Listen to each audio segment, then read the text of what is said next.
आप सब लोग, मैं हूं वसीम हुसैन और आज का टॉपिक होने वाला है बैट्समैन के लिए। आज स्पेशली उन बैट्समैन के लिए होने वाला है कि जिनको फास्ट बॉलर खेलने में प्रॉब्लम क्रिएट्स होती है। और आज के लिए चल भी रहा है कि बहुत से बॉलर वर्कआउट बढ़िया करते हैं, पीरियड्स उनका छोटा होता है, कैरियर छोटा होता है, लेकिन वो इतना वर्कआउट करके आ रहे हैं कि वो बॉल वाकई तेज़ फेंक रहे हैं। और आजकल छोटी छोटी एज के लड़के 125, 130 तक तो जा ही रहे हैं, जो मैं देख रहा हूं। तो उन बॉलर्स को 16 और 19 ग्रुप के बच्चे कैसे हैंडल कर सकते हैं। उससे ऊपर के लड़के क्रिकेट इतना खेल चुके होते हैं कि वो हैंडल करना सीख जाते हैं, जो प्रॉपर एक प्रोफेशनल क्रिकेटर होते हैं। तो उन्हीं के लिए सबसे बड़ी चीज़ आपको फास्ट बॉलर को कैसे हैंडल करना है।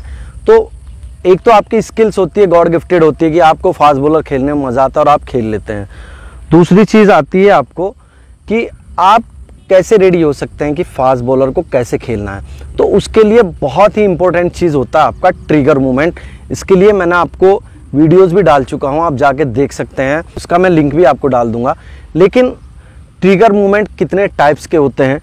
Trigger movement according to me 5 types होते हैं। 5 टाइप्स में पहला अक्रॉस द विकेट आता है, बैकवर्ड यानी कि पिछला पैर लेके जाना और उसके साथ दूसरा पैर लेके आना, ठीक। उसके बाद दूसरा आता है आपका सिर्फ बैकवर्ड जाना, यानी कि आपका जो बैक फुट है इसको सिर्फ पीछे ले जाना। उसके बाद आपका आता है आपका फ्रंट फुट, ठीक है। आपका फ्रंट फुट कैसे, फ्रंट फुट का इनिशियल मूवमेंट, ट्रिगर मूवमेंट। उसके बाद आपका आता है सिर्फ अपने बैट को अपनी 1 की पोजीशन से 2 पे लेके जाना, ठीक है।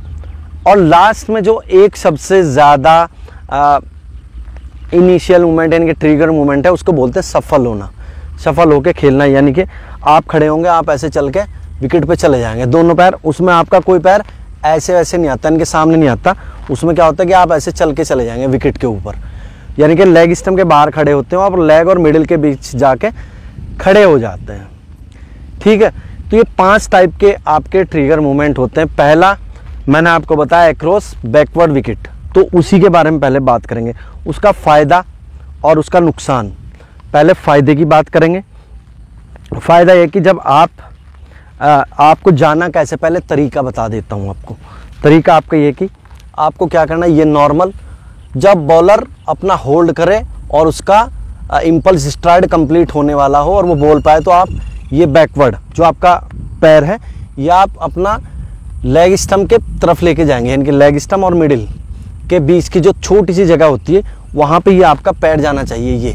ये जाएगा हल्का सा। और अब रोल होता है आपका फ्रंट लेग का।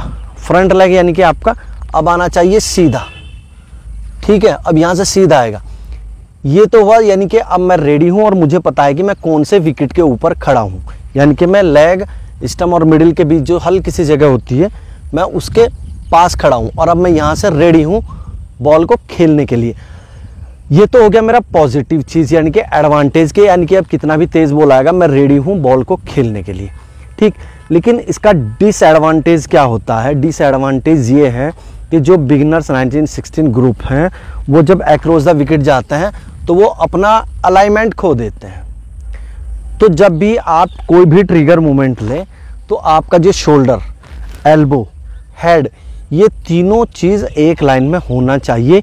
इसका अलाइनमेंट बिल्कुल नहीं आपको खोना है, ठीक है। यानी कि हम ट्रिगर मूवमेंट लिया और बॉडी ऐसे ओपन कर दी, ये आपको डिसएडवांटेज है कि आपको स्विंग बॉल खेलने में बहुत ज़्यादा प्रॉब्लम होगी, ठीक है। तो कभी भी आपको जब भी ट्रिगर मूवमेंट ले रहे हो, बैकवर्ड अक्रॉस द विकेट ले रहे हैं, ये वाला, ठीक है, ये वाला, तो कभी भी आपको एक तो अलाइनमेंट नहीं खोलना, अपना ट्रंक ऐसे नहीं खोलना, शोल्डर अपना ओपन नहीं करना, हेड अपना हिलाना नहीं, ना गिराना। तो ये आपके लिए बेस्ट है, ठीक है।